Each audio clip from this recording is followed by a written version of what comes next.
Hi guys, welcome back to Behind the Cues. I'm Tom. This is the first episode, I believe, and I just wanted to sort of introduce myself and let you all know who I am, how I'm connected to theatre, what I've done in the past, what I'm interested in, where I'm going next, really. But yeah, so most of you will know me as Thomas or Tom, or in some special cases, Trixie, which is my drag persona. There's also Adam Bomb, who's my drag king persona. But I am very interested in costume, as many of you will know. I've made all my costumes for my drag. I've styled all of my wigs, everything in between. I do my own makeup, everything. But basically, I started off in like really, really, really small shows when I was about 4 or 5 in our local community centre, through my mum, because my mum was a volunteer at the GGCA, up in Gilvercourt. And yeah, I sort of flourished from there. And then when I was about 10, I think it was, 9, 10, I went to a little sort of production company called Fame Factory in Pontyclean.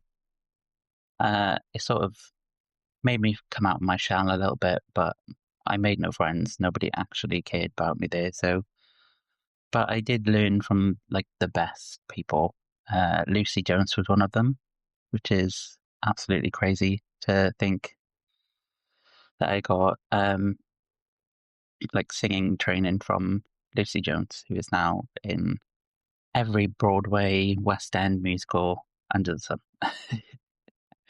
But as far as that goes, I stopped there.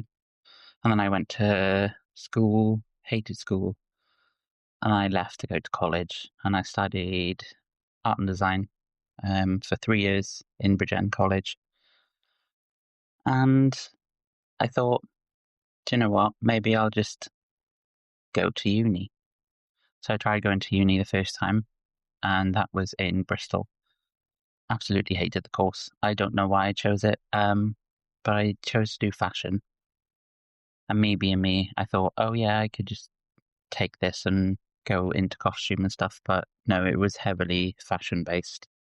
And I stuck it out for a month, and my mental health was on a downfall.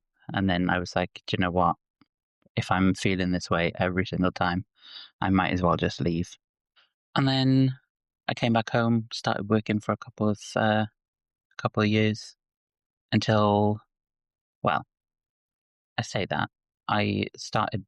I was in Panto before I left for uni, which was my first Panto in the Savoy Theatre in Tonravel. Shout out to them, because without them, I wouldn't be where I am now. Like the opportunities that I've got and everything all started at the Savoy.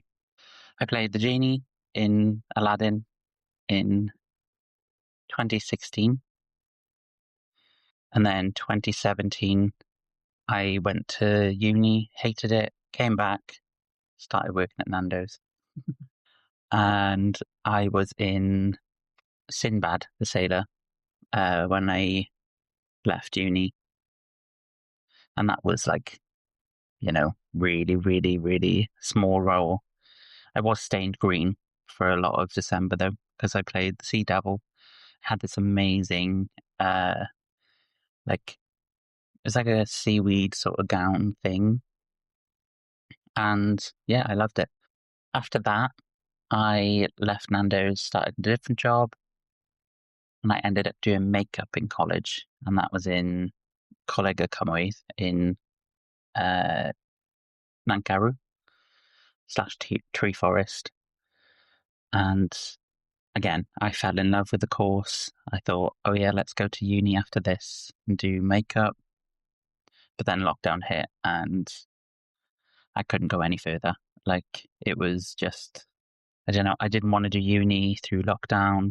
So I sort of sat back, started like sewing, trying to see if I could like sew some outfits, and I sewed about 10 outfits for Jolene's Drag Race, and that didn't end up happening until last year, I believe.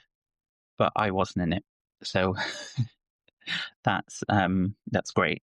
But then I went back to the Pantos, and I was an ugly sister in Cinderella, and I made 12 costumes for me and my friend Paul.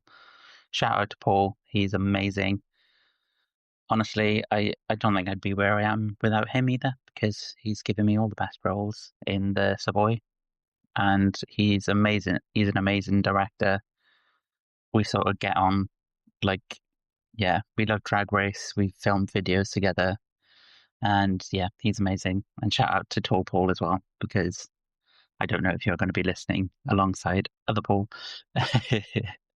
uh, but yeah, then I went back to uni, back to college again with my best friend, and we started out in performing arts slash musical theatre, and I couldn't do it. She couldn't do it.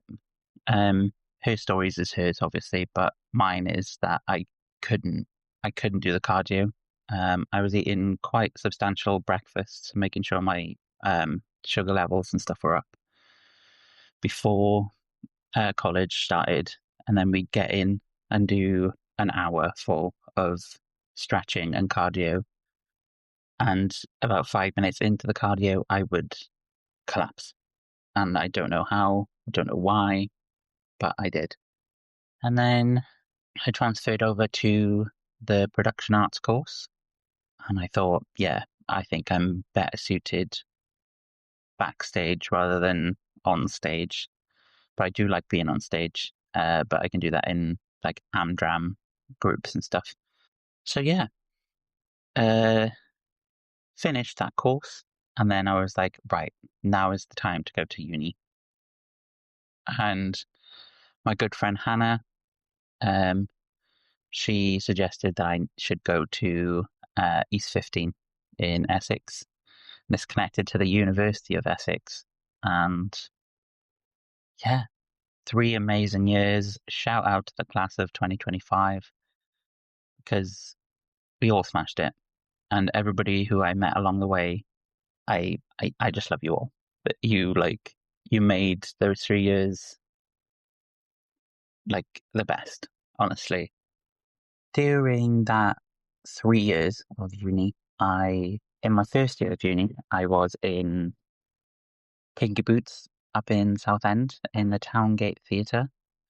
And honestly, that was like the most professional sort of production that I've ever been in. The set was insane. We hired costumes in, the wigs, the shoes. Honestly, I can't falter the Southend players because, oh my God, that was just an amazing experience.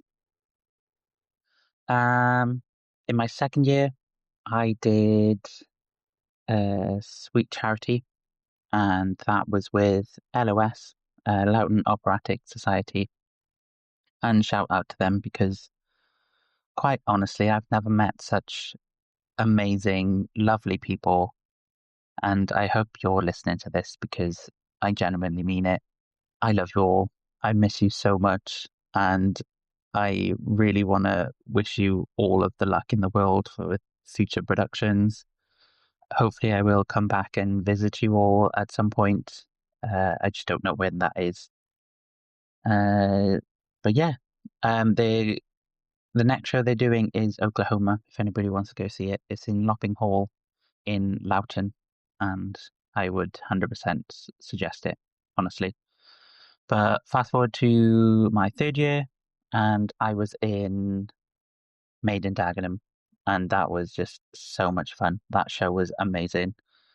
I played like, what was it, 7 different characters, all had different costumes. I even did like quick drag.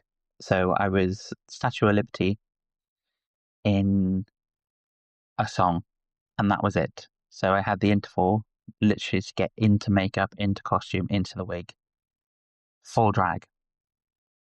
And it was about 20 minutes, and I did it every single time.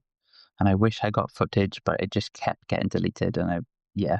Um, but that was amazing. And I made some of the costumes. I also assembled most of the costumes myself. I made all of the wigs for myself. And yeah, it was just a really, really, really, really fun show. But I moved back and graduated. I moved back to Wales and graduated in July of last year, 2025. And now I'm sort of bouncing between freelance jobs and I'm working at Premier. But that is like, just a means to get by. I did work in Cardiff Theatrical Services.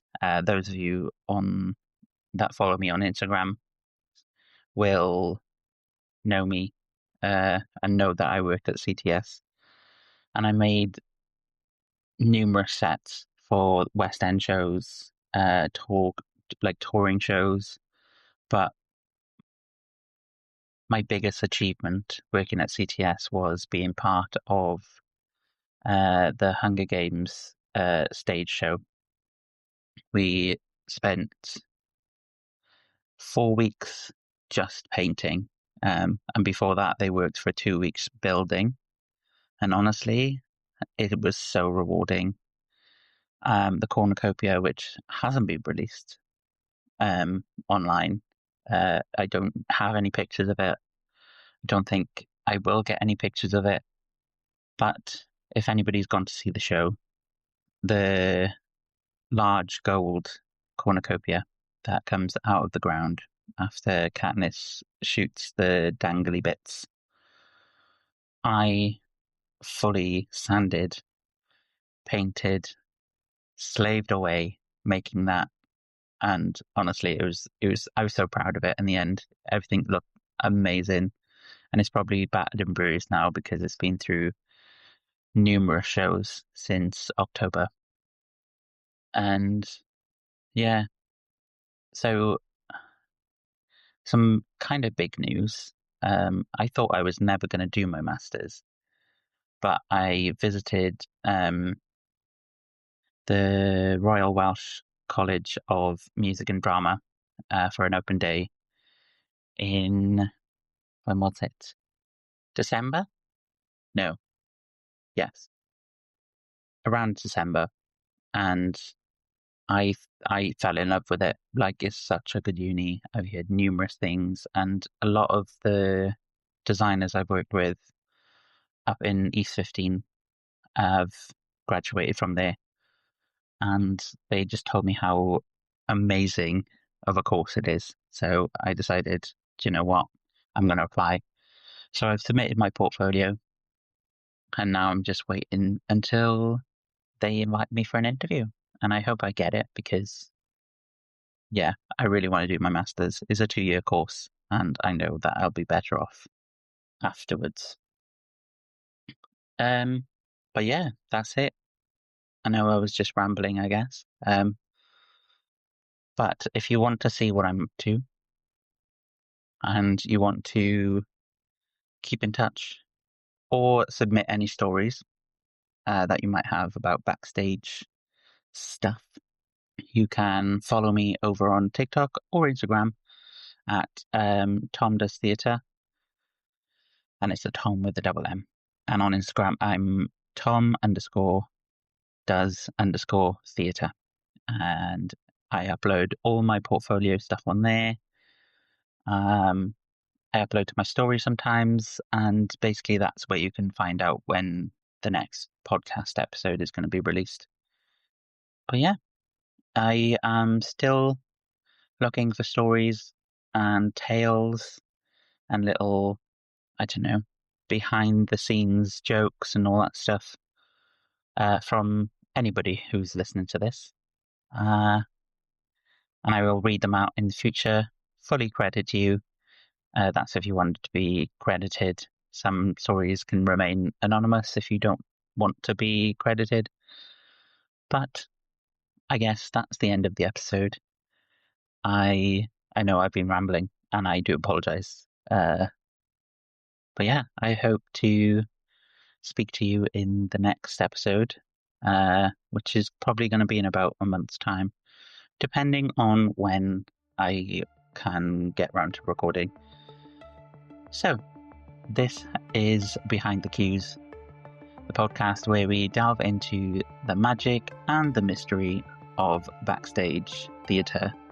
And after all, the audience sees the magic on stage, but what really matters is behind the cues. Bye-bye.